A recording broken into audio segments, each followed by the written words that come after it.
નમસ્કાર વિદ્યાર્થી મિત્રો, ન્યુક્લિયસ ચેપ્ટરના દાખલાના લેક્ચરની અંદર આજે દાખલાની વેરાયટી તમને નેટ લેવલે કઈ રીતે પૂછાઈ શકે એની આપણે ચર્ચા કરીશું.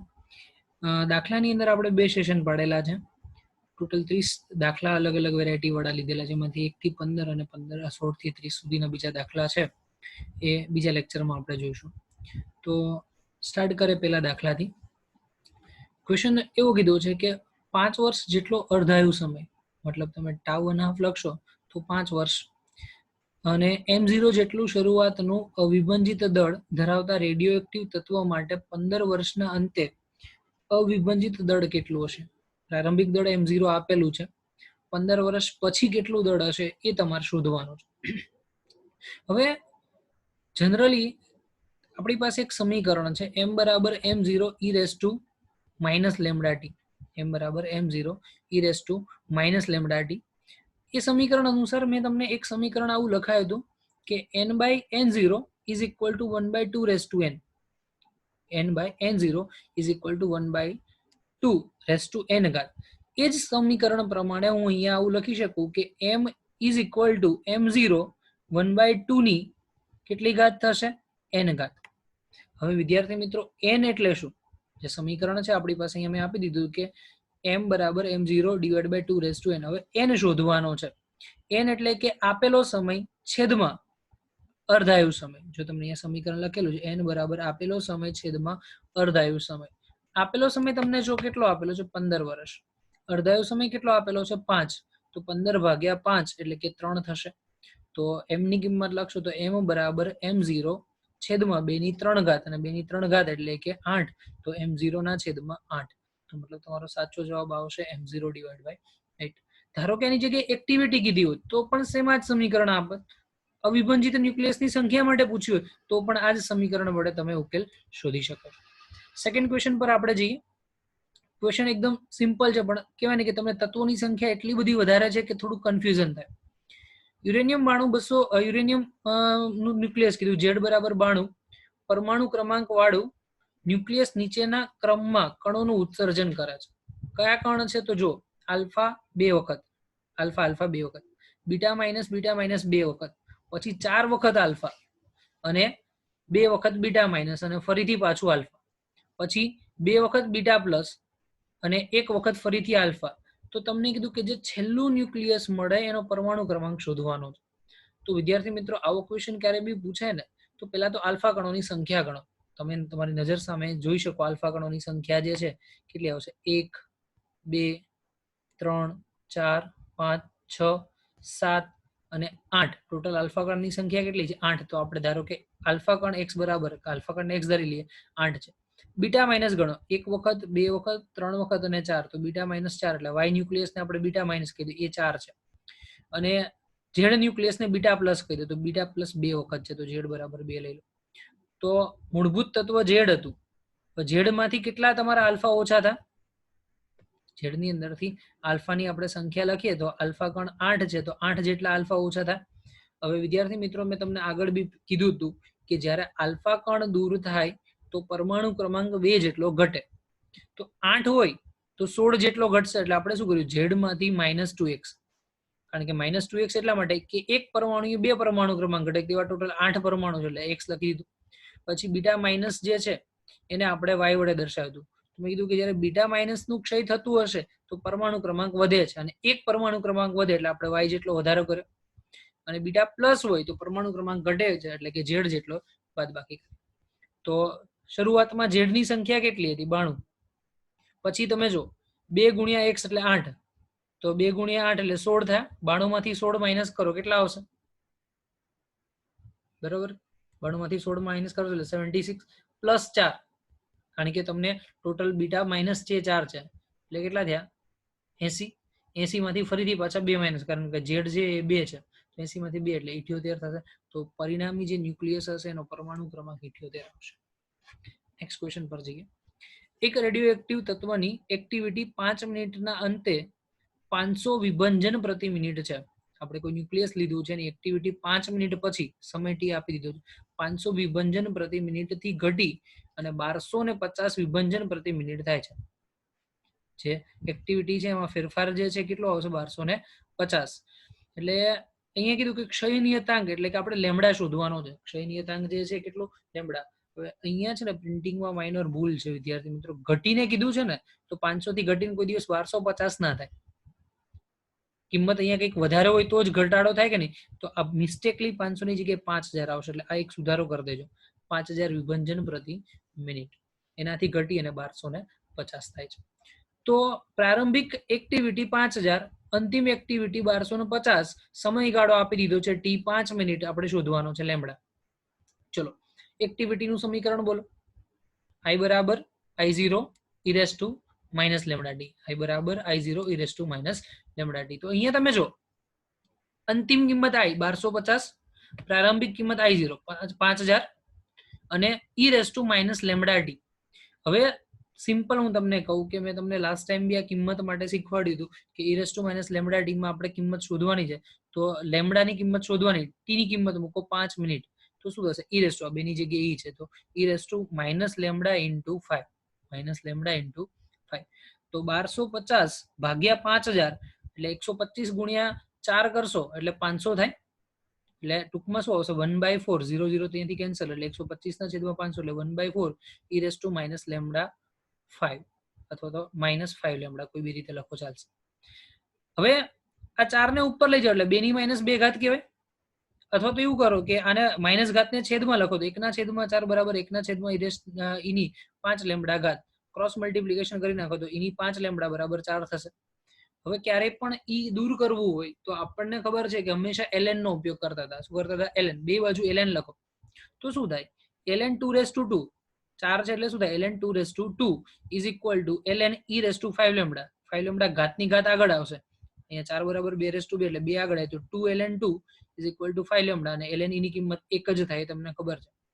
તો 2 ln 2 divide by 5 is equal to lambda. Lambda સૂત્રનો કરતા કરો 5 છેદમાં જશે તો 2 ના છેદમાં 5 0.4 ઇન્ટુ ln 2 તો લેમડા બરાબર આવશે 0.4 ઇન્ટુ ln 2. એ ઓપ્શન તમારો કરેક્ટ છે. ક્લિયર વિદ્યાર્થી મિત્રો? આવી રીતે તમને એક્ઝામ્પલ એકદમ સરળ રીતે પૂછાઈ શકે છે. કોઈ જ કોમ્પ્લિકેટેડ નથી. બરાબર. નેક્સ્ટ જો, એક રેડિયોએક્ટિવ તત્વના એક નમૂનાનું દળ 15 મિનિટમાં 7/5 ભાગનું વિભંજન પામે છે. 15 મિનિટમાં વિભંજન કેટલું થયું? 7/8. તો બાકી કેટલું રહે? કોઈ પણ ન્યુક્લિયસ હોય તો એનું પ્રમાણ 1 હોય. 1 માંથી તમારું વિભંજન 7/8 તો 1 - 7/8 એટલે શું થશે? 1/8 થશે. તો અર્ધાયુ સમય શોધવાનો છે. એટલે કઈ વસ્તુ શોધવાની છે? અર્ધાયુ સમય. તો પહેલું કામ વિદ્યાર્થી મિત્રો કે તમને આપેલો જે સમય છે એમાં અવિભંજિત ન્યુક્લિયસની સંખ્યા શોધો. તો શું થશે? m બરાબર મૂળભૂત m0 માઇનસ 7/8 m0. જે ટોટલ મૂળભૂત ન્યુક્લિયસ માંથી કેટલા વિભંજન પામે? તો 7/8 જેટલા. લસા લઈ લો તો 8 માંથી 7 જશે એટલે 1 વધશે તો m0 ના છેદમાં 8. જવાબ શું આવશે? m0 ના છેદમાં 8. તો m બરાબર m0 divide by 2 raise two 3 ઘાત. m બરાબર m0 divide by 2 raise two 3 ઘાત. હવે વિદ્યાર્થી મિત્રો આને તમે સરખાવશો કોની સાથે? મેં હમણાં જ આગળ સમીકરણ કીધું. જો પહેલા જ દાખલામાં કયું સમીકરણ છે? m is equal two m0 છેદમાં 2 ની n ઘાત. તો તમારા અહીંયા કોની સાથે સરખાવવાનું થશે? 2 રેસ ટુ 3 ને 2 ની n ઘાત. તો n ની કિંમત કેટલી મળી? 3 મળી. તો આપેલો સમય બરાબર શું લખી શકાય? n ગુણ્યા ટાઉ વન હાફ, અર્ધાયુ સમય. તો આપણે કઈ વસ્તુ જોઈએ છે? અર્ધાયુ સમય ટાઉ વન હાફ. તો આપેલો સમય છેદમાં n. આપેલો સમય 15 મિનિટ છે અને છેદમાં એના 3 કરો એટલે 5 મિનિટ થશે. અર્ધાયુ સમય કેટલો આવશે? 5 મિનિટ. ઓકે વિદ્યાર્થી મિત્રો, નેક્સ્ટ ક્વેશ્ચન પર આપણે જઈએ. ક્વેશ્ચનમાં એવું કીધું છે, એક મંથમાં અર્ધાયુ ધરાવતા રેડિયોએક્ટિવ ન્યુક્લિયસમાં એક્ટિવિટી 2 માઇક્રોક્યુરી છે. તો એક મહિનાની અંદર આપણે અર્ધાયુ સમય આપેલો છે એમાં એક્ટિવિટી 2 માઇક્રોક્યુરી છે. તેની એક્ટિવિટી 2 મંથ અગાઉ કેટલી હશે? એક મંથની અંદર એક્ટિવિટી હોય ત્યારે આટલી હોય તો એની ટોટલ 2 મહિના પહેલા કેટલી હશે એ તમારે શોધવાનું છે.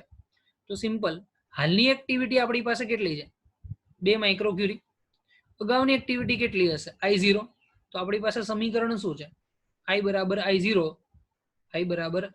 2 raise two 1/2 raise to n થશે. તો આપણી કિંમત મૂકી દો. I ના છેદમાં I0 is equal to 1/2 raise to n. આપેલો સમય 2 મહિના, અર્ધાયુ સમય 1 મહિનો. તો શું થશે? I ની કિંમત 2 મિલીક્યુરી છેદમાં I0 is equal to 1/2 raise to 2.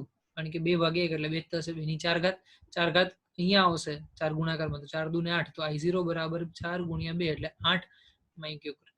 બીજી મેથડ તમને આપેલી છે, જો તમને ફાવે તો ઠીક છે, ન ફાવે તો કોઈ વાંધો નથી.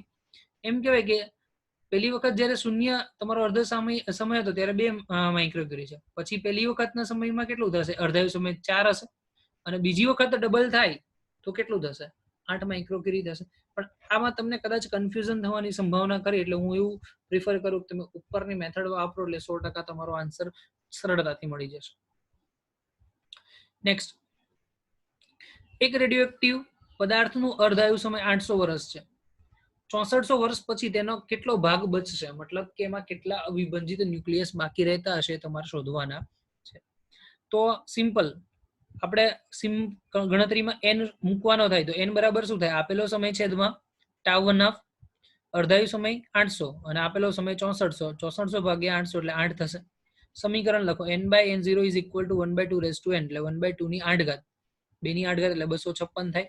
તો n/n0 = 1/256. તો તમે જ્યારે 6400 વર્ષ પછી જોશો તો અવિભાજિત ન્યુક્લિયસ કેટલા હશે, 1/256.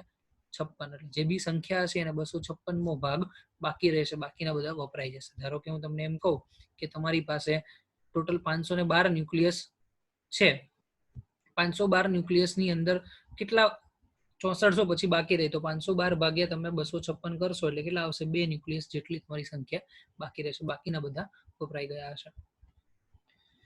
ક્યુરીનો એકમ, ક્યુરી કયોનો એકમ છે, તો રેડિયો એક્ટિવિટીનો એકમ છે, એકદમ સરળ છે. પછી એમ પૂછે કે બેકવેરેલ કોનો એકમ, રેડિયો એક્ટિવિટીનો. પછી રધરફોર્ડ કોનો એકમ, તો પણ કોનો આવશે, એક્ટિવિટીનો. બધી વસ્તુ મેં આગળ તમને લખાવેલી છે, તમે નોટ કરેલી હોય તો ઘણો જ આઈડિયા આવશે. બાકી તમારે અત્યારે ચોપડા ફેંદવાનો ટાઈમ નથી, તમે લખીને રાખ્યું હોય, તમને યાદ હશે તો વાંધો નથી. દરેક વસ્તુ મગજમાં બેસાડી દો કે આના માટે આ જ વસ્તુ કહેવા માંગે છે. નીચેની પ્રક્રિયામાં ખાલી જગ્યા કણ ઉત્સર્જાશે. જો નીચેની પ્રક્રિયામાં ZX એ આપેલું છે, પછી જો કે પ્રક્રિયા થઈ તો Y ન્યુક્લિયસ મળ્યું પણ Z+1 થયું, અને ઉપર પરમાણુ ભાર સરખો છે. તો મેં કીધું કે જ્યારે પરમાણુ ક્રમાંક વધે તો હંમેશા બીટા માઇનસ જ ઉત્સર્જન થાય, એટલે પહેલામાં શું આવશે, બીટા માઇનસ. તો આપણે બીટા માઇનસ વાળો ઓપ્શન કયો, સી, તો ડાયરેક્ટ જ કહી શકીએ, બરોબર. પણ આપણે જોઈએ, ચેક કરીએ. પછી એવું કીધું છે કે Z+1 માંથી બીજું ન્યુક્લિયસ મળે છે K, અને જેમાં પરમાણુ ક્રમાંક છે Z-1 અને પરમાણુ ભારાંક છે A-4. એટલે પરમાણુ ક્રમાંક 2 ઘટ્યો અને પરમાણુ ભારાંક 4, એટલે કયો કણ હશે, આલ્ફા. તો જો તમારો બીટા પછી આલ્ફા છે. ત્રીજાની વાત કરી તો ત્રીજામાંથી Z-1 એટલું જ છે. પછી ઉપર પરમાણુ ભાર A-4 એટલો જ છે. તો પરમાણુ ભારાંક બી સરખો, બધું જ વસ્તુ સરખું. તો એના માટે કહી શકાય કે રેડિયેશન કયું હશે, ગામા, કારણ કે એમાં કોઈ દળ ઘટતું નથી, છે ગામા. તો સિમ્પલ ક્વેશ્ચન નો આન્સર મળી ગયો. ઓકે, નેક્સ્ટ, ન્યુક્લિયસનો ભારાંક. હવે ન્યુક્લિયસનો ભારાંક જે છે એટલે શું કહેવાય, તો સિમ્પલ, પ્રોટોન અને ન્યુક્લિયસ, પ્રોટોન અને ન્યુટ્રોનની સંખ્યા છે અને ન્યુક્લિયસનો ભારાંક કહેવાય. તો અહીંયા તમને કીધું છે પરમાણુ ક્રમાંક કરતા કોઈક વખત ઓછો તો કોઈક વખત વધારે છે. પરમાણુ ક્રમાંક જે છે એના કરતા ક્યારેક ઓછો તો ક્યારેક વધારે હોઈ શકે છે. અને પછી પરમાણુ ક્રમાંકથી હંમેશા ઓછો હોય, પછી પરમાણુ ક્રમાંક કરતા હંમેશા વધારે હોય, અને કેટલીક વખત પરમાણુ ક્રમાંક જેટલો હોય છે. તો પરમાણુ ક્રમાંક આપણે એક જ તત્વ એવું છે, પરમાણુ ભારાંક હાઇડ્રોજન માટે 1H1 થાય, ક્રમાંક બી સરખો છે અને પરમાણુ ભારાંક બી સરખો છે. હાઇડ્રોજન માટે સરખું થશે, બાકીના બધા જ તત્વો માટે પરમાણુ ભારાંક પરમાણુ ક્રમાંક કરતા વધારે હશે, બરોબર. ખાલી હાઇડ્રોજન એક જ પરમાણુ માટે પરમાણુ દળાંક અને પરમાણુ ભારાંક બંને સરખા હોય છે, બાકી સરખા હોતા નથી. 10મો ક્વેશ્ચન, પ્રોટોનનું દળ આપી દીધું છે 1.0073, ન્યુટ્રોનનું દળ આપી દીધું છે 1.0087, અને હિલિયમનું દળ આપી દીધું છે. બંધન ઉર્જા તમારે શોધવાની છે, અને હિલિયમનું દળ પણ તમને નીચે લખ્યું 4.0015. આ સેમ ક્વેશ્ચન મેં તમને આગળ ગણાવેલો છે, તમને આવડશે, ટ્રાય કરજો. એમ છતાં બી હું તમને હિન્ટ આપી દઉં છું, ક્યારે પણ ન્યુક્લિયસનું બંધારણ થાય તો એના ન્યુક્લિયનનું જે દળ હશે એ દળનો સરવાળો માઇનસ નિપજનું જે દળ, મતલબ કે તમારું જે નવું ન્યુક્લિયસ મળે છે એના દળની બાદબાકી ઇન્ટુ C², એટલે 931 વડે ગુણવાના. તો જો 2 પ્રોટોન છે તો 2 ગુણ્યા પ્રોટોનનું દળ વત્તા 2 ગુણ્યા ન્યુટ્રોનનું દળ માઇનસ હિલિયમનું દળ, અને દળ ક્ષતિ મળશે 0.0307, અને એને 931 વડે ગુણાકાર કરી નાખો એટલે 28.5 આવશે. મેં તમને આગળ બી કીધું હતું, બરાબર. નેક્સ્ટ, ZX એ સંજ્ઞા દર્શાવેલ ન્યુક્લિયસ ખાલી જગ્યાનું હોય છે. હવે આમાં સંજ્ઞામાં તમને ખબર જ છે કે Z પરમાણુ ક્રમાંક છે અને એ જે છે એને પરમાણુ ભારાંક કહેવાય. તો ન્યુટ્રોનની સંખ્યા કોના જેટલી થાય? તો પરમાણુ ભારાંક જે છે, પરમાણુ ભારાંકમાંથી પરમાણુ ક્રમાંક માઇનસ કરો એટલી. તો Z minus A minus Z બરાબર ન્યુટ્રોનની સંખ્યા. તો ઓપ્શન તમારો સી જે છે એમાં Z પ્રોટોન્સ અને A માઇનસ Z જે છે એ ન્યુટ્રોન છે. ઓકે, નેક્સ્ટ ક્વેશ્ચન જો. નીચેના પૈકી કઈ જોડ આઇસોટોનની એક જોડ ધરાવે છે? આઇસોટોન, વિદ્યાર્થી મિત્રો મેં તમને આગળ કીધું હતું કે આઇસોટોન એટલે શું, કે જેમાં ન્યુટ્રોનની સંખ્યા સરખી હોય એને આઇસોટોન કહેવાય. તો પેલા બેમાં ન્યુટ્રોનની સંખ્યા સરખી હોય ને જોઈએ. 74 અને અહીંયા 34, અહીંયા 71 અને 31. તો 74 માંથી 34 માઇનસ કરશો એટલે જવાબ કેટલો આવશે? 40 આવશે. અહીંયા 71 માંથી 31 કરું 40, તો બે માં 40 ન્યુટ્રોન. તો એ ઓપ્શન સાચો છે. બીજા ચેક કરીએ. 84 માંથી 38 માઇનસ કરો અને 86 માંથી 38, તો બંનેમાં નીચે પરમાણુ ક્રમાંક સરખા છે. બાદબાકી તો સરખી ક્યારેય શક્ય જ નથી, કારણ કે 84 છે ને અહીંયા 86 છે એટલે એ શક્ય નથી. પછી 92 અને 42, અને 92 અને અહીંયા 40, તો 92 માંથી 40 માઇનસ કરો અને 42 માઇનસ કરો તો પણ એના અલગ અલગ આવશે. 90 અને 20, 90 માંથી 20 માઇનસ કરો એટલે કે 70 આવશે, અને 32 માંથી 16 માઇનસ કરો એટલે 16 આવશે. એટલે એમાં પણ ન્યુટ્રોનની સંખ્યા સરખી નથી, માત્ર એ ઓપ્શન માટે ન્યુટ્રોનની સંખ્યા સરખી આવશે. Next question. ડ્યુટેરોન છે જેની બંધન ઉર્જા 2.2 મેગા ઇલેક્ટ્રોન વોલ્ટ છે. ડ્યુટેરોનની બંધન ઉર્જા 2.2 મેગા ઇલેક્ટ્રોન વોલ્ટ છે. હિલિયમની બંધન ઉર્જા 28 છે. તો બે ડ્યુટેરોન સંલયન થઈ અને એક હિલિયમ બનાવતું હોય તો વિમુક્ત થતી ઉર્જા. હવે વિમુક્ત થતી ઉર્જા એટલે વિદ્યાર્થી મિત્રો, જ્યારે ડ્યુટેરોન ભેગા થાય અને હિલિયમ બનાવે, મેં તમને આગળ કીધું કે જ્યારે હલકા તત્વો ભેગા થાય અને ભારે તત્વોની રચના કરે છે તો એ સંજોગોમાં હંમેશા ઉર્જા છૂટી પડે છે. ઉર્જા છૂટી પડવી એને કહેવાય વિમુક્ત થતી ઉર્જા. તો આના માટે આપણે શોધવાનું શું? દળ ક્ષતિ. દળ ક્ષતિમાં તો દળ આપેલું નથી તો કઈ રીતે શોધશું? તો સિમ્પલ છે કે તમને અહીંયા હિલિયમની ઉર્જા શોધો અને આ બાજુ કોની? ડ્યુટેરોનની ઉર્જા છે, અને બંને વચ્ચે ઉર્જાનો તફાવત, એ ઉર્જાનો તફાવત તમને શું બતાવશે? વિમુક્ત થતી ઉર્જા. તો જો 1H2 અને 2He4, બરાબર. ડ્યુટેરોન એટલે 1H2 કહેવાય અને એમાંથી આપણને શું મળે છે? 2He4. અને ડ્યુટેરોનના બે પરમાણુ ભેગા થાય છે. તો તમે જો કે અહીંયા હિલિયમની ઉર્જા 28 છે, 28 માંથી 2 ડ્યુટેરોનની ઉર્જા માઇનસ કરો તો શું થશે? 28 માઇનસ 2 ગુણ્યા 2.2 એટલે 23.6. જ્યારે હિલિયમ માંથી ડ્યુટેરોન બનશે ત્યારે 23.6 મેગા ઇલેક્ટ્રોન વોલ્ટ જેટલી ઉર્જા તમને છૂટી પડશે. નેક્સ્ટ. એક ન્યુક્લિયસમાં ક્ષય નીચેના સમીકરણથી થાય છે. આખું સમીકરણ તમને આપી દીધું. તો તમને એવું કહેવાનું છે કે તત્વ કયો છે. જો ZX છે, Z+1Y, હમણાં સેમ બેઠું ક્વેશ્ચન. આ પરમાણુ ક્રમાંક 1 વધે તો શું થશે? પરમાણુ ક્રમાંક જ્યારે 1 વધે છે તો શું થાય? બીટા ક્ષય થાય. ઓકે, તો બીટા ક્ષય આવશે. પછી જો પરમાણુ Y માંથી શું મળશે? બીટા સ્ટાર મળે છે. તો Z-1 છે અને અહીંયા Z+1 છે અને પરમાણુ ભારાંક 4 ઘટે છે. 4 ઘટે એટલે આલ્ફા નો છૂટો પડશે તો બીટા આલ્ફા, અને લાસ્ટમાં બીટા સ્ટાર માંથી બીટા આવશે એટલે ગેમમાં. તો આગળનો બેઠો જ ક્વેશ્ચન રિપીટ થાય છે, ખાલી સંજ્ઞામાં થોડોક ચેન્જ કરેલો છે. જોઈ લેજો વિદ્યાર્થી મિત્રો. 15મો ક્વેશ્ચન, આજના લેક્ચર માટેનો છેલ્લો ક્વેશ્ચન. હવે આ ક્વેશ્ચન થોડોક લેન્ધી છે પણ કઈ અઘરો નથી, સિમ્પલ જ છે. આપણે એની ગણતરી કરીએ. એક નમૂનામાં બે ન્યુક્લિયસ P અને Q ક્ષય પામતા એક સ્થિર ન્યુક્લિયસ R બને છે. એક કોઈ નમૂનો છે એમાંથી બે ન્યુક્લિયસ છે P અને Q, બંને ક્ષય પામે છે અને એક સ્થિર ન્યુક્લિયસ R બનાવે છે. T0 સમયે P ન્યુક્લિયસની સંખ્યા 4n0 છે. યાદ રાખજો, સમય 0 આપણે લીધો ત્યારે P ન્યુક્લિયસમાં સંખ્યા 4n0 છે. Q ન્યુક્લિયસની અંદર n0 છે. P નો અર્ધ જીવનકાળ એટલે અર્ધ આયુ સમય R ના રૂપાંતર માટે 1 મિનિટ અને Q માટે 2 મિનિટ છે. તો પ્રારંભે R માં ન્યુક્લિયસની સંખ્યા નથી, R ની અંદર કોઈ સંખ્યા નથી, 0 છે. તો P અને Q ના ન્યુક્લિયસની સંખ્યા એક સરખી થાય ત્યારે નમૂના R માં ન્યુક્લિયસની સંખ્યા ખાલી જગ્યા હશે. મતલબ કે P અને Q એમાં ન્યુક્લિયસની સંખ્યા બંનેમાં સરખી હોય તો એ સંજોગોમાં R ની અંદર સંખ્યા કેટલી હશે એ તમારે શોધવાનું છે.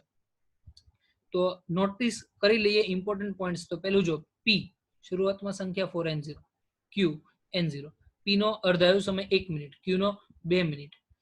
તો આપણે આ પરિસ્થિતિ માટે એવું લખી શકીએ કે ટી સમય બાદ પી અને ક્યુ ના ન્યુક્લિયસની સંખ્યા સરખી થાય છે. કેટલા સમય બાદ? ટી સમય બાદ બેમાં ન્યુક્લિયસની સંખ્યા સમાન થાય છે. ટી સમય બાદ બેના ન્યુક્લિયસની સંખ્યા, તો એક બાજુ પી ના ન્યુક્લિયસની સંખ્યા, બીજી બાજુ ક્યુ ના ન્યુક્લિયસની સંખ્યા. તો મને એમ કહો કે ન્યુક્લિયસની સંખ્યા શોધવા માટે આપણે કયું સમીકરણ વાપરશું? બોલો. n0 ના છેદમાં 2 ની n ઘાત, n0 ના છેદમાં 2 ની n ઘાત, અને જ્યાં n કેટલો લઈશું? આપેલો સમય છેદમાં અર્ધાયુ સમય. તો જો અહીંયા પી તત્વ માટે સંખ્યા શરૂઆતમાં 4n0 અને 2 ની n ઘાત એટલે 2 ની t ડિવાઇડ બાય ટાઉ 1/2 પણ કેટલો અર્ધાયુ 1 મિનિટ. પછી n0 ના છેદમાં 2 ડિવાઇડ બાય t/2 ની અંદર તમને અહીંયા અર્ધાયુ સમય 2 મિનિટ છે. n0 ગયા અહીંયા વધ્યા 4. તો ક્રોસ મલ્ટીપ્લાય કરો તો 2 ની t/2 ઘાત ઇન્ટુ 4 અને t ની 2 ની ખાલી t ઘાત બરાબર આ સમીકરણ મળ્યું. હવે તમને ખબર છે કે 4 એટલે કે 2 ની 2 ઘાત અને અહીંયા શું આવશે? 2 ની t ઘાત. તો કોઈ પણ ઘાત છે ગુણાકારમાં હોય તો ઘાતનો સરવાળો થાય. તો 2 ની t ઘાત ઇઝ ઇક્વલ ટુ 2 ની 2 + t ઘાત. તો સરખામણી કરી શકો કે t બરાબર 2 + t/2. અહીંયા લખી શકાય કે t બરાબર 2 + t/2. t માંથી t/2 માઇનસ કરો એટલે t/2 થયો, કારણ કે આખામાંથી અડધું માઇનસ કરશો એટલે અડધું આવશે. તો t/2 બરાબર 2, તો t બરાબર 4. તો ઇન શોર્ટ 4 મિનિટ બાદ બંનેમાં ન્યુક્લિયસની સંખ્યા સમાન થશે. 4 મિનિટ બાદ ન્યુક્લિયસની સંખ્યા સરખી થશે.